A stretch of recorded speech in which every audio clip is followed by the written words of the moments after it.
When I was attending junior school, every morning I'd walk to my friend's house, who lived just down the road from me, so that his mother could give us a lift to school. While we waited for his mother, we'd jump on the PlayStation 2 and play some good old-fashioned couch co-op games, such as Perfect Dark or GoldenEye. I remember being in awe of the collection of his games. He had maybe a collection of 10 to 20 games. I always wanted to have a collection like his when I was older. Fast forward 15 years and I have a bookshelf with over 150 games across all different platforms, and they are all mine.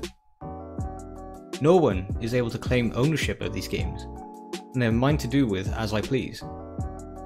Whether that be keeping for my collection, lending to a friend, or even selling when I no longer have a need for it.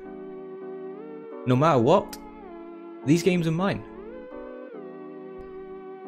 But it's no secret that the physical market is declining at an alarming rate.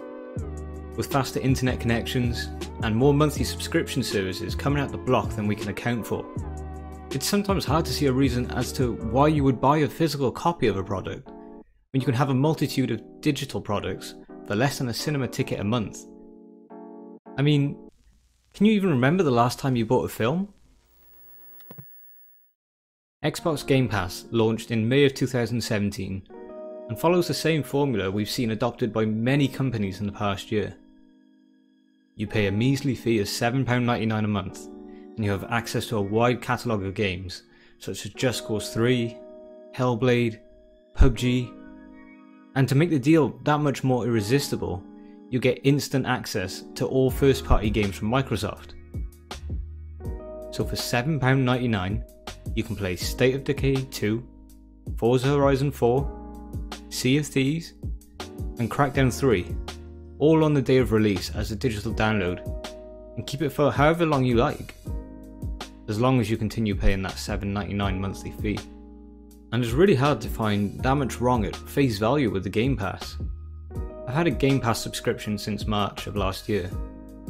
After being skeptical about how Xbox's exclusive title, Sea of Thieves, would pan out, I was much more keen to part with £7.99 than I was for £50. And after discovering how poor that game was, I felt nowhere near as burned as I might have had I paid full price. Since then, I've downloaded a multitude of games from the Game Pass, and discovered games I wouldn't have played had it have been a one-off purchase. I've never been all too keen on the Forza titles, mainly because I'm just really bad at them.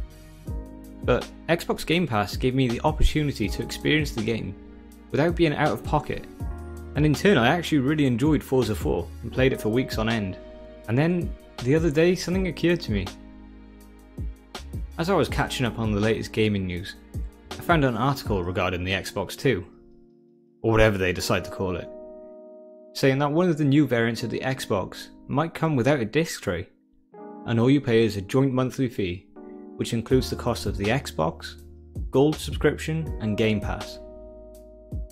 And the first thought that popped into my mind was, well, hang on, I'm not going to own any of my games.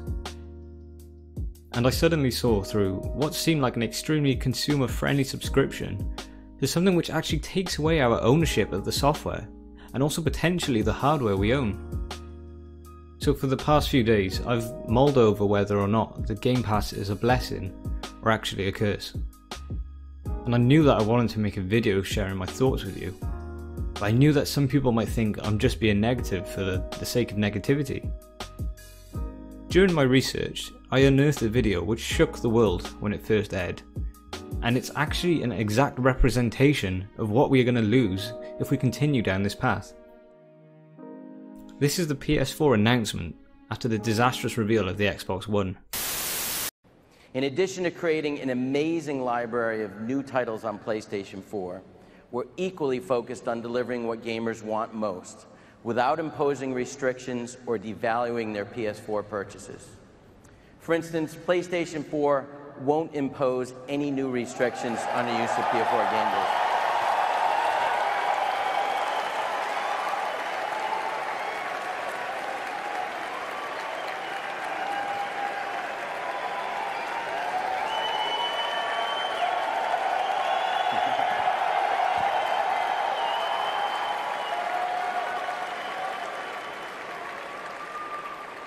Guess that's a good thing. We believe in the model that people embrace today with PlayStation 3 and continue to demand. Just heard you there. When a gamer buys a PS4 disc, they have the rights to use that copy of the game. They can trade in the game at retail, sell it to another person, lend it to a friend, or keep it forever. Do you remember how happy we all were when PlayStation spoke out against Xbox? Well, if we are happy with where Xbox Game Pass is headed, it sort of means that Microsoft was actually the good guy back in 2013. We just didn't know it yet. If we look at the DRM policy for the initial Xbox One, the majority of the rules and boundaries it set out will actually return should this be the direction we are going in, except even more frightening than before. There will be no physical copies of these games. Everything will be digital. This will result in high street shops closing down. We'll be stuck with a monthly fee. Your friends won't be able to borrow a game off you if they're unable to afford a monthly subscription. And most importantly of all, none of this will be yours. You will simply be borrowing from Microsoft.